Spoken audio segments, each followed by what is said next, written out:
Carol, Marshawn Lynch entertained the crowds in Oakland with these dance moves, but is there any other way to do it besides that? Now check him out as he introduces a new flavor of Skittles to an older generation.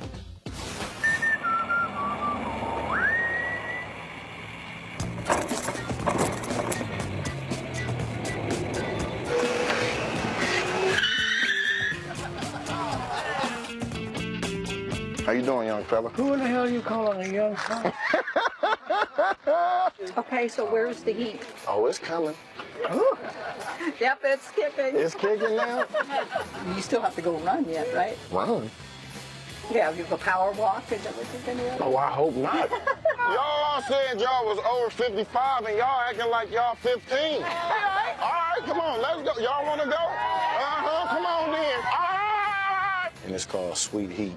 So it's sweet, but it's a little spicy as well. Lady out there said they're really spicy. She said they're really spicy? So I'm doing one at a time. Well, I like your precautions, baby. Marshawn becoming a beloved figure in American sports. Didn't see that over the coming. last few years. What, you seem skeptical? What, CC? Oh, I wouldn't say he's beloved. He's funny. He's funny. I think he's underrated. I don't think he's beloved, though. That's stretching it. How about at the pitch meeting when they're like, Marshawn, here's what we're going to do. You're going to go to a senior citizens committee, it's an older person's community, and then you're going to bring candy, and you're going to give them the candy. He's down. Him embracing the Skittles endorsement and the Skittles team has been a great move for him. Yeah, he will talk for money. Oh, absolutely, right. I'm here for that. Now, talking when he's not getting paid for it, not so much his thing. Not as much fun. Hey, stories to start your morning. Our producer Sam Pepper's favorite NFL ref of all time, Ed Hockley. He retired yesterday. Sam's all bent out of shape. Ed had been an NFL official since 1990. Ed also works out. In case you didn't notice his well-fitting shirts, CC. What will you remember most about Ed Hockley? Hockley's one of my favorites. Yeah? He reffed even when I was playing. Very, very great respect between him and the players. And man, Ed, he got bigger over the years. He changed his regimen, not so much on his legs. Let me concentrate on my upper body. Then the NFL equipment did him a little favor. They laid out a small, a medium, and a large jersey every game. And Ed just kept jumping in the medium. Look at him. He's proud of his gun work. Everyone knows him for how strong he is and for the shirts, but he loved being an official. When you talk to the guys that have worked with him, said nobody loved reffing games, nobody loved talking about reffing games. He gave somewhat elongated explanations on the field, but anyone that is that into their job, especially when it's really your side gig, I have a ton of respect for. I thought Ed Hockley was one of the league's better officials and obviously one of the more memorable ones. Congrats on your retirement. Congrats, man. Absolutely. All right, moving on. The Blazers beat the Knicks last night, 111-87. Damian Lillard led the way with 37 points, including 8 three-pointers. Blazers are currently the 3rd seed in a very tightly packed Western Conference. Nick Wright, does Lillard get overlooked when it comes to the best players in the NBA?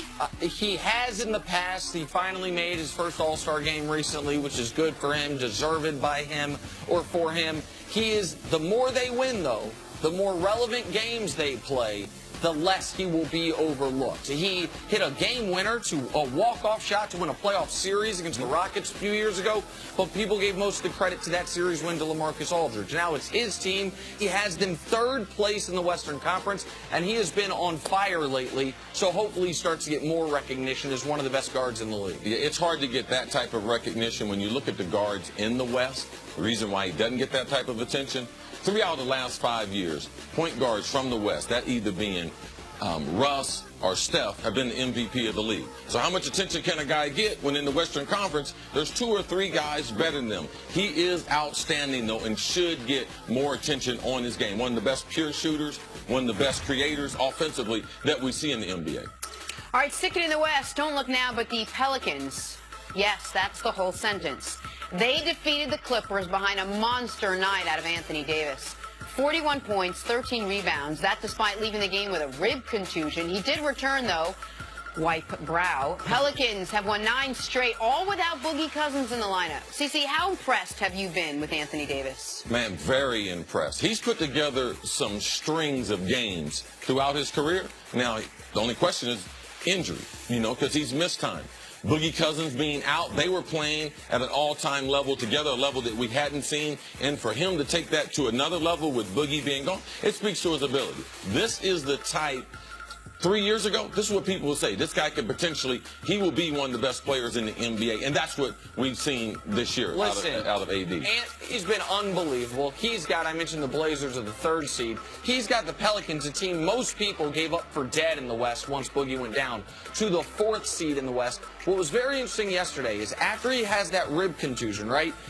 When he comes back in the game, he clearly wanted to stay out of the paint early on, I think because he was in pain. In that 3rd quarter, coming back from the rib contusion, 19 points, all on perimeter shots, all either on 3s or long 2s. He can beat you in so many different ways. And now, where his team was positioned well because he and Boogie's duo, and then with him having to do it on his own, he's going to finish, I think, 2nd in the MVP this year, very deserved. He has had a tremendous season. The Pelicans, all of a sudden, with Drew Holiday and Rajon Rondo playing better, are a dangerous team out west all of a sudden. Rondo is playing well. Absolutely right. Big milestone for Carmelo Anthony last night. He passed Jerry West to become the 20th all-time leader in scoring in the NBA. Nick, how will Melo's career be remembered? Man, unfortunately, I don't think it's going to be remembered fairly. I mean, Melo is going to be similar to Dwight Howard, a guy who has his potential held against him rather than appreciating what he accomplished. He has now scored more points not only than Jerry West, but how about more points than Charles Barkley, more points than Allen Iverson, more points than Elgin Baylor. He is one of the best pure scorers this league's ever seen. Now, it hasn't translated to high-level team success. He made a Western Conference Finals early in his time with Denver, hasn't been back to that level of playoff since, but Melo is a no-doubt Hall of Famer who I think is more maligned than has been fair over the course of his career. He is one of the best scorers that we've had in the NBA. I don't think his career will be compared to Dwight Howard because he's reached his potential as a scorer. We never thought he was going to be a great defender. We knew he wasn't going to be a rim protector. He was instant offense. It's the way he played in high school. It's the way he played at Syracuse. So he reached his potential. He also happened to play in an era that mirrored LeBron James. So that will be part of his resume in his history forever. All right, finally, Houston defensive tackle Ed Oliver declared for the NFL draft yesterday. Oh, not this year's draft, next year's draft. Oliver will be a junior at Houston this season. CeCe, what was your reaction to hearing this? You need to hear this name, because this guy right now, if he was in the NFL this year's draft, I believe he would be a top 15 player. He would definitely be a first-round pick. He could potentially be the first pick in next year's draft. Don't know about the quarterbacks and everything yet, but we're looking at a rare talent, a guy who came from high school football, dominating at the University of Houston. There was a lot of fanfare about him going to Houston. Yeah. He is the biggest recruit not to go to the ACC, SEC, Big Ten, Pac-12, and Big 12, and the Pac-10. He's the biggest recruit in the history of recruiting to go outside those conferences when he decided to sign with the University of Houston to work on his skills, work on his craft. So he's just a name that we should know about. A year from now at the Combine, we will be talking about him and what he did in the 3-cone drill, what he did in the 40 and the bench press, because he will be one of the top players in next year's draft. I was living in Houston when he declared to go to Houston. It was shocking. I mean, CeCe mentioned it. The biggest recruit ever to go to a non-Power 5 school. Those Power 5 conferences usually get, 97 of the top 100 recruits in the country. This guy, in some recruiting services, was the #1 defensive player in the country. He goes to the University of Houston. So he is one of the rare guys. The rule that you have to play 3 years of college football typically is an unnecessary rule because most guys could never declare after their freshman or sophomore year. He, similar to Jadeveon Clowney, could have declared if he was allowed to this year and would have been drafted high, probably as ready as anyone can be for the NFL. But I bring up Clowney for a reason. Clowney didn't officially declare before his junior year, but everyone knew he was out. And he was, all year long, people criticized him. People questioned his effort. People questioned if he's focused on the NFL. Do you think Ed Oliver's going to deal with something similar now that he actually has told the world, this is my last year at the University of Houston? No, I don't think so. And the way he's played and with the intensity for which he plays at, and it's very odd because he has number 10 and he plays defensive tackle. So you see a guy number 10 playing in the interior defensive line, but he is an effort guy, and I believe by making this announcement, he's letting every people know that I'm going to play hard my last year. This is it, because if not, why make the announcement? That's what So I think it's pretty crystal clear. I'm not going to be in school after this. Let's not hide anything. I'm preparing. This is going to be my last year at Houston, and I plan on it being my best. All right, new topic now. Back to basketball. The Oklahoma City Thunder, on paper, they're fantastic. Westbrook, Paul George, Melo, great lineup, great energy, great winning attitude. On the court, good lineup, decent energy. Not as much winning as we thought. They lost to the Rockets last night, 7-9 in their last 16 games. If the playoffs started today, they would have to face Houston as the 7th seed. CC, why have the Thunder been such a, well, I'd call them a disappointment this season? Well, it's really hard to figure out. Now, could they put all this together? I don't think they have them. When you're in the West, they have a good team, and they have Melo. They got him. Paul George, great player. Westbrook, great player. They still don't have the talent of the other teams in the West. Also, Billy Donovan, the coach. How good of a coach is he? You know, I've seen Russ lead this team. I've seen them play at a certain level led by the players, but to me, I question how good is he ultimately? Can he take them to that next level as a coach? I believe that's in question. And from a talent standpoint, they don't have enough shooters around. I mean, Melo is a good shooter, standstill, spot-up shooter, but they don't have enough shooters around Russ. I believe Adams became somewhat of a star this year, so their big three to me has been Adams, Paul George, and Russ. And right now, Carmelo, he's a complimentary player who is a liability from a defensive standpoint. So when you try to put Melo at the 4, you know you're going to have problems because defensively, he can't guard the 4s. So as a team, they exceeded my expectations as far as one of the top 10 teams defensively in the league. But offensively, do they have enough shooters? I think that and the coaching are things I bring into question. You said at the beginning they don't have as much talent as some of the teams in the West. They don't have as much talent as Golden State or Houston, but they have more talent than all the other teams ahead of them. They have more talent than Portland. They have more talent than New Orleans. They have more talent than San Antonio, certainly when Kawhi hasn't played all year. They have more, at least equal talent to Minnesota, is spent more once you realize Jimmy Butler's out right now. Like, this is wildly disappointing for me. I'm a Russ guy. I'm a Paul George guy. Like Melo, because I'm a Syracuse guy, I like him as well, but I knew where he was in his career. But you have Russ, the reigning MVP, one of the 8 best players in basketball. You have Paul George, one of the 12 best players in basketball. You should not be fighting for a playoff spot. You should be fighting for seeding. And I understand that Andre Roberson went down and their defense has fallen apart without him. This was a team that had a top 4 defense with Andre Roberson and now all of a sudden is a middle of the pack to bottom 3rd defense without him. You can't have one guy that's not, unless he's a rim protecting center, that has that big of an impact on whether or not your team can compete. You cannot be a team that right now is in the loss column, tied for 9th in the Western Conference. You just can't be when you have this level of talent. The funny thing about it is, I'm looking at their record. They're 37-29. Mm-hmm. Guess what Cleveland is?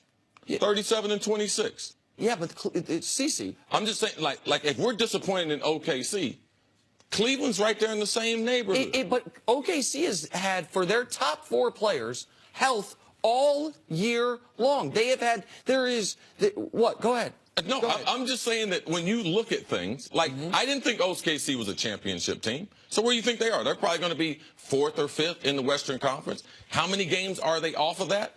Like, they're just a few games off of that. Like, we know Portland's played outstanding. We didn't see that coming. New Orleans, we didn't see that coming.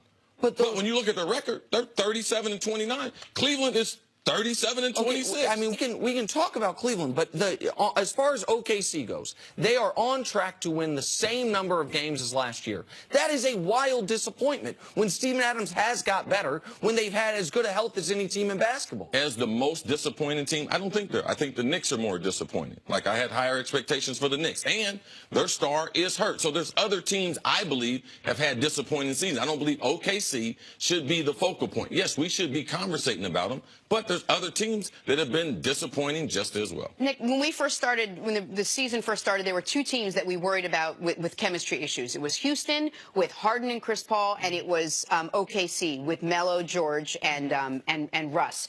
One team took off, which we didn't think. Those are two guys that want the ball, and they took off, and they've been great. The other team, whether you think they're disappointed or not, just haven't. What do you think the difference is? Well, listen, I know a lot of people. Is it a Billy Donovan thing?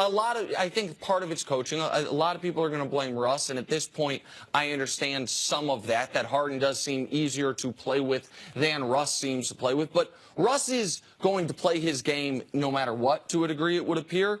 The guys around him, it's But weird is that a problem? Eventually, don't you think you should change and evolve? Yeah.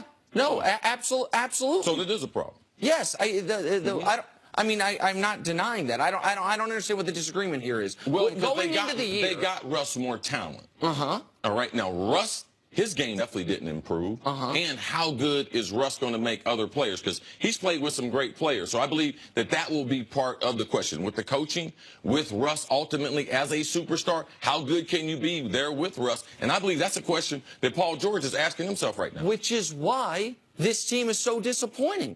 Going into this year, I mean, you can say now that nobody thought they could compete in the West. That to me, that's not historically accurate. On this show and on every show, the discussion was, if the Warriors don't win the West, who can? And people said Houston and OKC. Early in the year, when OKC played really well. I only vouch for my own opinion. But see, I know what you're... for other opinions. And I know that when I did not think OKC was a championship caliber team. We'll go back and pull the tape. When they had that 22-8 stretch, the middle 30 games of the year, when it looked like they had gotten it right, the discussion on this show was that they could be a problem for any of the top teams in the West. They still could be a problem. Okay, well, that's where we disagree. They could still be a problem. I do not think that. I think right now this team is, for reasons I can't figure out, this team, we've had 60-some games for them to get it right.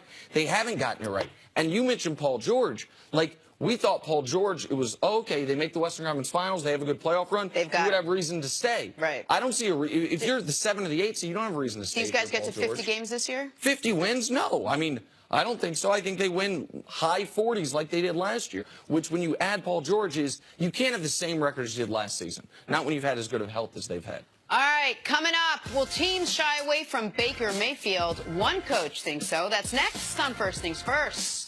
We have another coach here.